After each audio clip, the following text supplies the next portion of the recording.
John Baumann to the Caregiver Smile Summit. We're going to be talking about how to go public with an adverse conditions such as Parkinson, in John's case. John was 41. He had graduated from Cornell Law School and was practicing attorney for 28 years when he was diagnosed with Parkinson's. He has since committed himself to focus his energy on finding out what he could do to slow, if not cease, the progression of the disease, then how to summon the inner strength and self-discipline to do what he needed to do to go on. Mr. Baumann has reinvented himself into a National Speaker Association presenter on how to have the best quality of life possible after an adverse life-changing event and other topics he speaks about. He's the author of Decide Success, You Ain't Dead Yet, a life coach for people with Parkinson's, their care partners, and anyone else dealing with a significant life event. He's also a media expert. He's presented to more than 100 symposiums across the world, and he was recently honored to be elected to the World Parkinson's Program Board as the Patient Mentorship Committee Chair. Congratulations on that, John. And John, welcome to the Caregiver Smile Summit. Thank you. I'm very pleased to be here. I think there's a lot of great information that's going to come forward in this summit. Great. So why don't we just start at the beginning? How did you find out that you had Parkinson's disease? Well, that's an interesting story. I broke my thumb playing soccer. I know you're not supposed to use your hand in soccer, but I was a goalie, so I was allowed to use my hands. I broke my thumb. They put a cast on it. And after they took the cast off, I noticed my arm didn't swing, which was a little strange. And I also was my hand was shaking. So I went to see my hand doctor that did the surgery, and he said no. I asked him if he cut a nerve. He said, no, if I cut a nerve, you wouldn't feel anything. But then he stopped there. And he didn't say, go and see a neurologist, which tells you the state of medicine today, that they don't think cross-profession or cross-disciplines. Sure. So I just so happened I was going to see my primary care physician sometime after that. And she said, go see a neurologist, but she wouldn't tell me why. She didn't want to diagnose anything, so she sent me to see a neurologist. Went to the neurologist's office. I was the last patient of the day. The receptionist gave me the paperwork, and then she left. And I filled out the paperwork, and the doctor came out, and she said, as I handed her the paperwork, she shook my hand and said, you have Parkinson's disease. I said, whoa, you haven't looked up my nose, you haven't taken blood, you haven't hit my knee with a hammer, you haven't done anything. How can you say I have Parkinson's disease? She said, you have all the classic symptoms. Your arm doesn't swing when you walked, your hand is tremoring, you have a blank expression, you don't blink, and you're slow moving. And your handwriting is illegible. Now I'm an attorney, so my handwriting, of course, is illegible. So she said, you have Parkinson's. I said, well, I want a confirmatory test. I want you to do something, MRI or take blood or whatever to confirm it. So there is no confirmatory test other than an autopsy. So I chose against the autopsy at that point in time. And that's how I found out about Parkinson's. Wow. And it was that abrupt. I mean, there's so much we can learn about improving the patient experience, and some of that might be how to communicate this kind of news. I'm sure you're not the first person to just be hit over the head with that bluntness, but it does speak to how we can improve for sure. You hit the nail on the head. There's a great point, Anthony, because what I did was I wrote about last year, I wrote a pamphlet called If I Knew Then What I Know Now, the Definitive Guide for Those Newly Diagnosed with a Chronic Illness. What I realized was I had 15 minutes with a doctor. She told me I had Parkinson's, and then she said, I'll see you in a month. And I drove back to work. I don't even remember driving back to work, but I drove back to work, and I said, "What? I can't believe this. What am I going to do?" And I made a lot of mistakes over the last 17 years. I didn't take care of my money the way I should have. I didn't take care of myself the way I should have. There's so much that I needed to know. And what I'm trying to do is get this in the hands of neurologists and movement disorder specialists. So when they diagnose someone, if they only have 10 minutes, they can hand them this brochure that answers some questions and gives them some food for thought. It has six firsts. We call them 6 firsts. There's 6 things you got to do first. Obviously, you have to do one of the things first, but this gave you the 6. Right. And, it's it's what needs to be communicated, if not verbally. Yeah. But I'm glad you have that out there. So what role did your care partner, for those who are viewing, we're trying to change the language around caregiving and not call people caregivers, because it sounds like a one-way street, and the correct terminology is really a partnership or collaboration. So what role did your care partner play in going public with your diagnosis? That's an interesting question. I'm going to have a very unusual situation there because my care partner, when I first was diagnosed, was my ex-wife, and she was my wife at the time. So she didn't play any role in me going public. I was pretty independent, and I decided to go public right away. And in my brochure, it talks about putting more thought into that decision. It should be something that you should think about, that you should share with your care partner, that you should share with an employment lawyer, share with a financial advisor, get with a disability attorney, get with everyone, so that you do it the right way. Do you put it in writing? Do you say it out loud? Do you go fill out Family Medical Leave Act paperwork? Do you fill out ADA forms? What do you do? And you need help with that. You're in a state where you're almost in post-traumatic stress disorder. You're in shock, and you need to go ahead and get the expertise that you need. So that's what I ended up doing. I ended up getting the expertise I needed. But then, after my wife and I divorced, I ended up marrying someone else who married me 10 years into my Parkinson's, which is pretty interesting. Wow. And unusual. And she has taken a much more active role as a care partner than my ex-wife did when I was married to her. Okay. So you mentioned a lot of things about the things you should have considered. Looking back, what would you have done differently in going public? You mentioned all kind of people you would loop in. So just expand on that a little bit if you can. Well, Michael J. Fox, for example, waited 9.5 years before he went public. Yes, he did. Alan Alda just went public after 3.5 years. It's not something to be embarrassed about. You didn't do anything wrong. You didn't wear a helmet, not wear a helmet on a motorcycle and get in an accident. You didn't bungee jump out of a helicopter. I see they're doing that now. You didn't do something stupid. It's nothing to be embarrassed about. It's just a fact of life. Now, how you express this private thing is important, because if people at work see your work deteriorating, or they perceive it as deteriorating because you don't have the same cognitive abilities that you did, or that you're slowing down, or you're yawning a lot, you're getting fatigued, they're going to think that you're not putting in the same effort. So by not disclosing, you better get the job done. By disclosing, you get the advantage of the American with Disabilities Act, reasonable accommodations. You get to take advantage of the Family Medical Leave Act. So, and that allows you for intermittent leave. So if you need a few hours here and there in a day to go and take a nap and rest and get your energy back, you can do it. The Family Medical Leave Act, and you've got a significant amount of time there. So there's a lot of considerations, and your care partner has to take part in that, because sometimes you're not thinking as sharply as you need to, and they need to be a good sounding board. And my wife has veto power. If I'm going to do something, she has a right to veto it. Got it. So I just want to kind of divert a little bit and kind of segue into what you were talking about in terms of, being in the workforce. Now, I wasn't quite clear. Were you self-employed, or did you work for a firm? I worked for a corporation. Okay. But it was kind of an interesting situation, because I worked for them for 11 years, and we were a public company. And I was the general counsel, so I was the top attorney.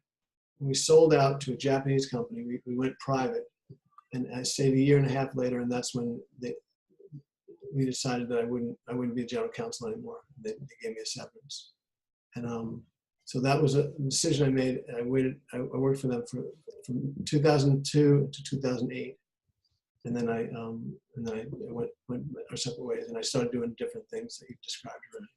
Right. So are there any lessons for, because I'm passionate about caregivers in the workforce and changing the culture. We had a gentleman, Don Weber from Logistics Health, in our first summit, and I continue to encourage people to go watch that video if they have time, because he really has a culture around his company about caring for his employers in all kinds of ways, but certainly himself had been a caregiver and realized all the luxuries he had because he was the CEO, and kind of brought it back to the company. And if this is good enough for me, then I got to make it good for everybody. So do you have any lessons from being in the workforce and things that employers should be aware of and could do better? I think that's admirable, and I kudos to that person who took that experience. And there's a reason that he got Parkinson's or became a care partner. There's always a reason for it, and there's always a positive that you can find in anything. And he found a positive. He put it down into the culture of the company. It's difficult when you're a public company or when you're owned by a foreign entity to incorporate some of these culture changes. They tend to go by the book, and not always, but they tend to go by the book. So if there's an ADA issue, American with Disabilities Act, they have to give a reasonable accommodation. The key is that you should put forth what the accommodations are. You should put them forth so that you get to say in that. If you let the employer just do it, they'll pick something that maybe doesn't fit. So reasonable accommodation is so key. And if your company doesn't have the culture that they give you the benefit of the doubt, or they give you leeway in there, you need to express that you need to take part in the process and be part of the decision making on reasonable accommodation. And then take advantage of Family Medical Leave Act. If they don't require that you do, if they have a great culture and doesn't require that you use the Family Medical Leave Act, don't. But if you see, what it does is it makes things more transparent. If you see that your company is treating people well that have newly found disabilities, then you can go public more freely and more earlier. And it gives them the rest of the puzzle, because they're sometimes puzzled as to, is this guy's work product deteriorating? Is this person's, they seem tired and they're not getting enough sleep at night? You can be transparent and say, I have Parkinson's disease. Here's the things that happen to me, and let's figure out how we can make it work. Yeah, that's awesome information. I feel like I've got two experts on one phone call, because as an attorney and having been in the workforce, that's certainly great information that people need to know. Because I think employers are going to be this is just going to be a tipping point, as you know, in this happening more and more.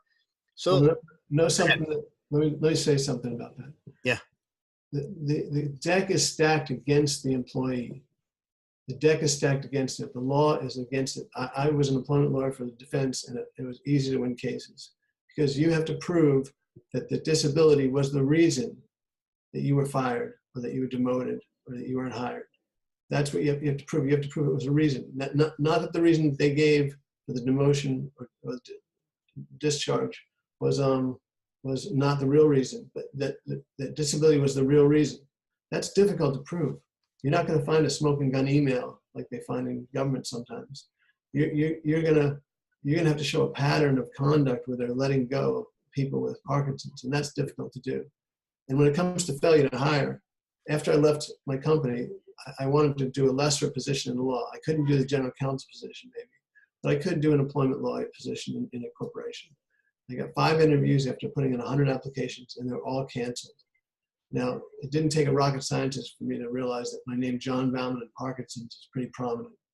So all I had to look up was John Baumann, Louisville, where I lived, and it would come up with all sorts of hits on me. So I'm sure the HR people in those corporations that were going to give me an interview did their due diligence and canceled the interview. But to get the EEOC to go to 100 different companies and ask for documentation and why didn't you hire this person is not reasonable. They won't do it. So you've got a hill to climb. Don't think you can just rely upon the ADA. It's not in favor of the employee. Right. I mean, we could do a whole separate session on this. In fact, I'm going to make a note to do that and contact you in the future just to talk about that.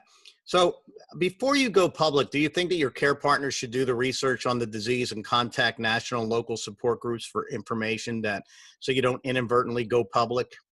Absolutely. I think that your care partner needs to take as much of an active role as you do.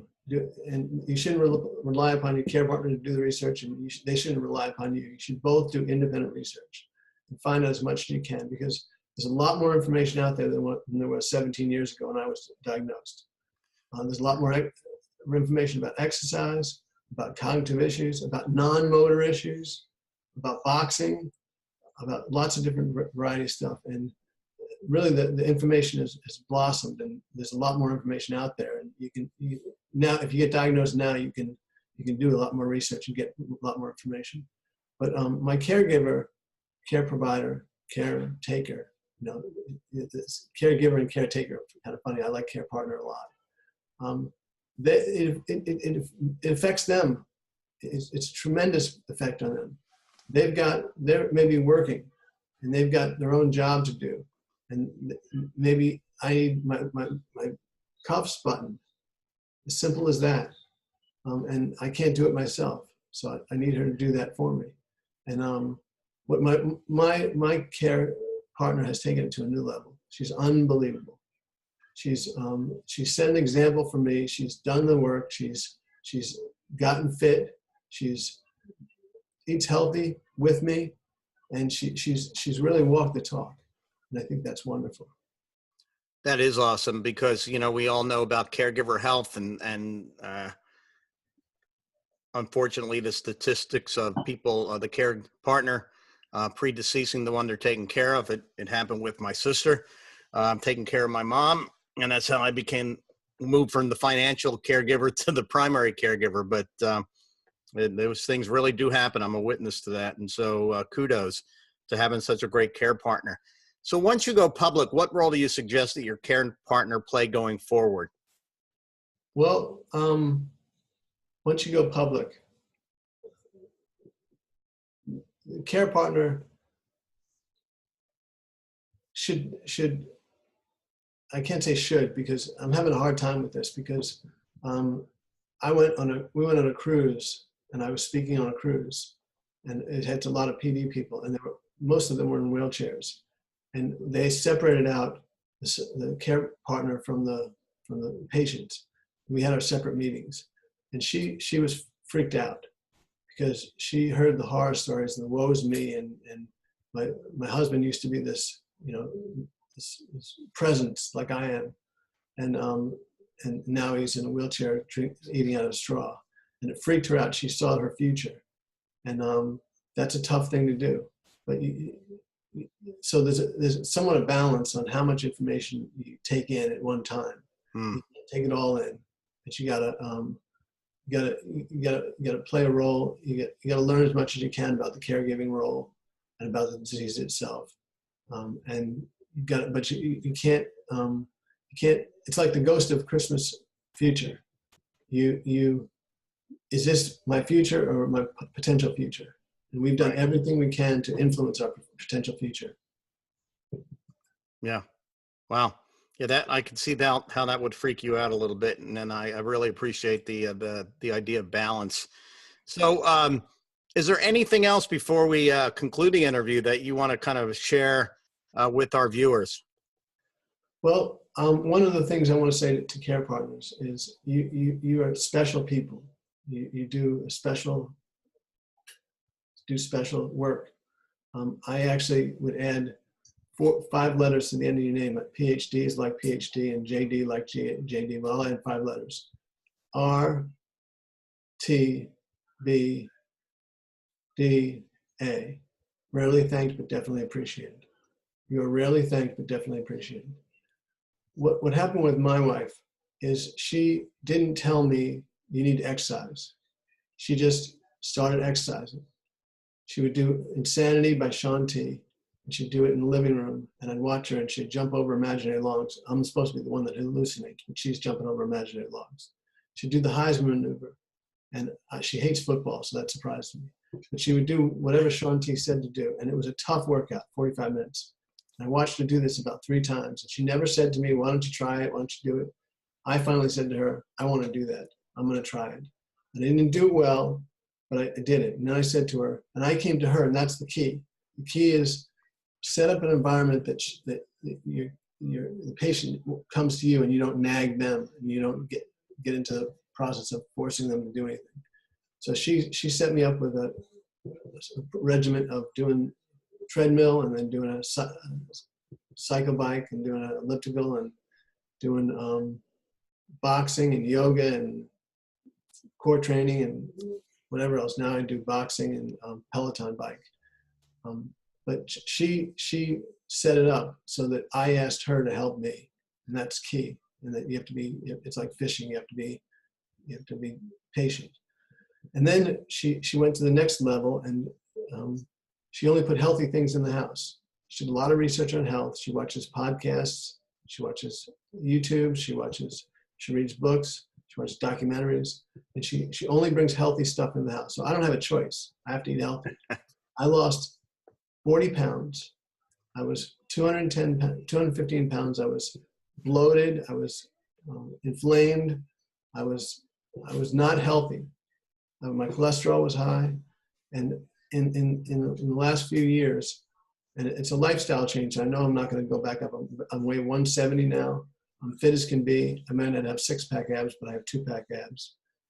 I can box. I have the endurance. I have the strength. And I don't know if I've reversed my Parkinson's. I just slowed it or made the best of it.